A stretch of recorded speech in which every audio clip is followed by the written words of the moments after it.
আসসালামু আলাইকুম সুপ্রিয় শিক্ষার্থী বন্ধুরা, তোমরা যারা 2025 সালে জুনিয়র বৃত্তি পরীক্ষা দিয়েছ, ইতিমধ্যে কিন্তু অনেক দিন হয়ে গেছে, পরীক্ষা শেষ হয়েছে। ইতিমধ্যে রেজাল্ট প্রকাশ হওয়ার কথা ছিল। বিগত কয়েকদিন যাবত আমরা দেখতেছি যে রেজাল্ট প্রকাশ হবে এই সপ্তাহের মধ্যেই। কিন্তু ত্রয়োদশ জাতীয় সংসদ নির্বাচনের জন্য কিন্তু পরীক্ষাটা আহ, আগে শেষ, কিন্তু রেজাল্ট প্রকাশের ডেটটা একটু পিছিয়ে গেছে, কারণ যেহেতু নতুন সরকার গঠিত হয়েছে, নতুন শিক্ষামন্ত্রী আসছে। তোমরা সকলেই জানো নতুন শিক্ষামন্ত্রী হচ্ছে এহসানুল হক মিলন সাহেব। তিনি কিন্তু জুনিয়র বৃত্তি পরীক্ষার রেজাল্ট নিয়ে অবশেষে মুখ খুলেছেন। তিনি কিন্তু জানিয়েছেন রেজাল্ট প্রকাশ কবে হবে, কতজন শিক্ষার্থী বৃত্তি পাবে এবং কোন কোন কোটায় বৃত্তি পাবে। সো এই সকল বিষয় নিয়ে আজকের এই ভিডিওতে ইন ডিটেলস আলোচনা করব। তোমাদের আমরা জানিয়ে দিব কবে বৃত্তি প্রকাশ হবে, কিভাবে দেখবা, কতজন শিক্ষার্থী বৃত্তি পাবে বা কোন কোন কোটায় বৃত্তি পাবে।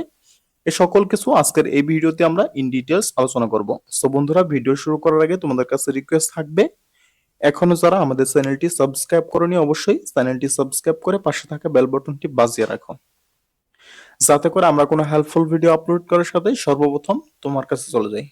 সো আমরা একটা নোটিশ দেখতে পাচ্ছি, দৈনিক শিক্ষা ডট কম একটা প্রতিবেদন করেছে তোমাদের জুনিয়র বৃত্তি পরীক্ষা নিয়ে। এটা কিন্তু 23 ফেব্রুয়ারি, অর্থাৎ গতকালকে করা হয়েছে। আজকে হচ্ছে 24 তারিখ, 23 তারিখ একটা প্রতিবেদন করা হয়েছে। আমরা এই প্রতিবেদনটা আগে পড়বো, তারপর আমরা জানবো কবে রেজাল্ট প্রকাশ হচ্ছে এবং কোন কোন কোটায় বৃত্তি পাবো, তারপর কিভাবে রেজাল্টটা চেক করবো। এখানে যে প্রতিবেদনটা করছে দৈনিক শিক্ষা ডট কম, এখানে জুনিয়র বৃত্তি পাচ্ছেন 46,000 শিক্ষার্থী। আচ্ছা, আমরা দেখি কি বলা হয়েছে। চলতি সপ্তাহে জুনিয়র বৃত্তি পরীক্ষার ফল প্রকাশের সম্ভাবনা রয়েছে। চলতি সপ্তাহ বলতে এটাই কিন্তু যে সপ্তাহ রানিং যাচ্ছে সেই সপ্তাহের মধ্যেই জুনিয়র বৃত্তির রেজাল্ট প্রকাশের সম্ভাবনা রয়েছে। এবার 45,200 শিক্ষার্থী এ বৃত্তি পাবেন। 45,200 শিক্ষার্থী কিন্তু এ বৃত্তি পাবেন।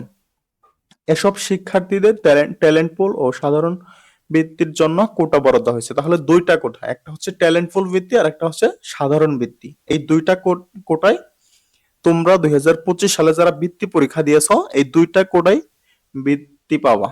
আচ্ছা, বোর্ড ভিত্তিক বৃত্তি বন্টন করা হবে। এটা বোর্ড থেকে বন্টন করা হবে। সম্প্রতি মাধ্যমিক ও উচ্চ মাধ্যমিক অধিদপ্তর মাওসী কর্মকর্তা দৈনিক শিক্ষা ডট কম কে এ তথ্য জানিয়েছেন।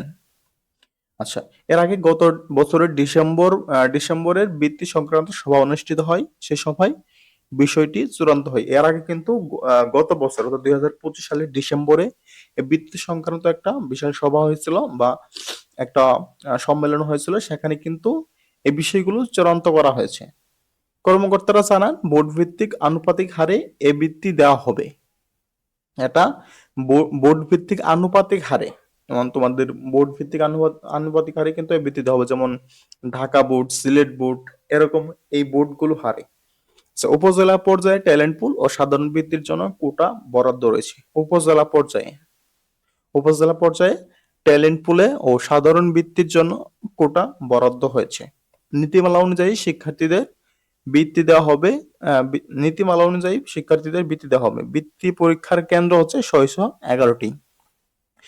এবার যে বৃত্তি পরীক্ষা দিছে তাদের এবার 611টি কেন্দ্রে কিন্তু বৃত্তি পরীক্ষা অনুষ্ঠিত হয়েছিল। ইতিমধ্যেই তোমরা সে পরীক্ষাগুলো কার্যক্রম শেষ করেছো, পরীক্ষা দিয়েছো। এখন শুধুমাত্র রেজাল্ট প্রকাশের জন্য তোমরা সকলে অপেক্ষা করতেছো। সো কে কোন বোর্ড থেকে পরীক্ষা দিয়েছো সেটা কিন্তু অবশ্যই জানিয়ে দিও। আমরা সেই বোর্ডের রেজাল্ট কিভাবে দেখবা সেটা কিন্তু আমরা তোমাদেরকে জানিয়ে দিব। আচ্ছা, এর আগে গত 28 ডিসেম্বর সারা দেশে একযোগে জুনিয়র বৃত্তি পরীক্ষা শুরু হয়। এটা তোমরা ইতিমধ্যে শেষ করেছো এই কার্যক্রম, এটা আমরা না বলি। এই পরীক্ষা সকাল 10টা থেকে 1টা পর্যন্ত হয়েছিল। পরীক্ষা অংশ নিয়েছিল প্রায় 3.5 লক্ষ ক্ষুদে শিক্ষার্থী।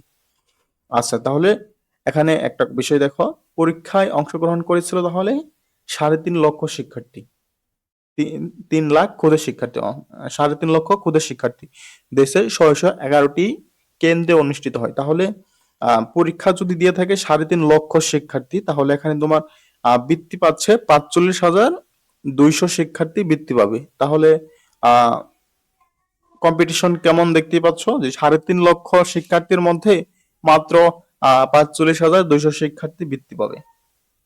আচ্ছা, তারপর কি বলা হয়েছে, দেশের এতটি কেন্দ্রে পরীক্ষা অনুষ্ঠিত হয়। শুরুর দিনে বাংলা পরীক্ষা অনুষ্ঠিত হয়। আচ্ছা, এগুলো আমরা না দেখি, এগুলো আমরা পরীক্ষা সম্পূর্ণ করেছি। আহ, প্রথমে দেখো এখানে কি বলা হয়েছে যে চলতি সপ্তাহে বৃত্তির রেজাল্ট প্রকাশ হবে। অনেকেই প্রশ্ন করতে পারো যে ভাইয়া জুনিয়র বৃত্তির রেজাল্ট প্রকাশ কবে হবে? আজকে হচ্ছে তোমার 24 তারিখ।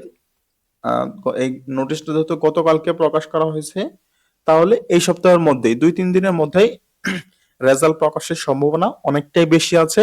রেজাল্ট প্রকাশ হওয়ার সঙ্গে সঙ্গে কিন্তু আমরা তোমাদের জানিয়ে দেবো। যে এখনো যারা সাবস্ক্রাইব করেনি অবশ্যই সাবস্ক্রাইব করে পাশে থাকা বেল বাটনটি বাজিয়ে রাখবা।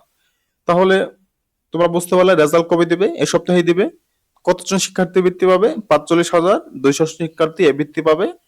আর রেজাল্ট কিভাবে চেক করবা সেটা নিয়ে কিন্তু আমরা ইতিমধ্যে অনেক ভিডিও দিয়েছি, যে এই চ্যানেলে আছে, তোমরা দেখে নিতে পারো। অনলাইনে কিভাবে রেজাল্ট চেক করবা, অফলাইনে কিভাবে রেজাল্ট চেক করবা, বা কিভাবে তোমরা আহ, তোমাদের স্কুল থেকে নোটিশ বোর্ডের মাধ্যমে রেজাল্ট চেক করবা, SMS এর মাধ্যমে কিভাবে চেক করবা, তারপর ইন্টারনেট ব্যবহার করে কিভাবে মোবাইল ফোন দিয়ে রেজাল্ট চেক করবা, এই সকল কিছু বিস্তারিত বিগত ভিডিওতে বলা হয়েছে। আর রেজাল্টের দিন আমরা তোমাদেরকে, যারা রেজাল্ট দেখতে পাবো না, তোমাদেরকে সাহায্য করব। আমাদেরকে মেসেজ করলে আমরা তোমাদের রেজাল্ট বের করে দেবো।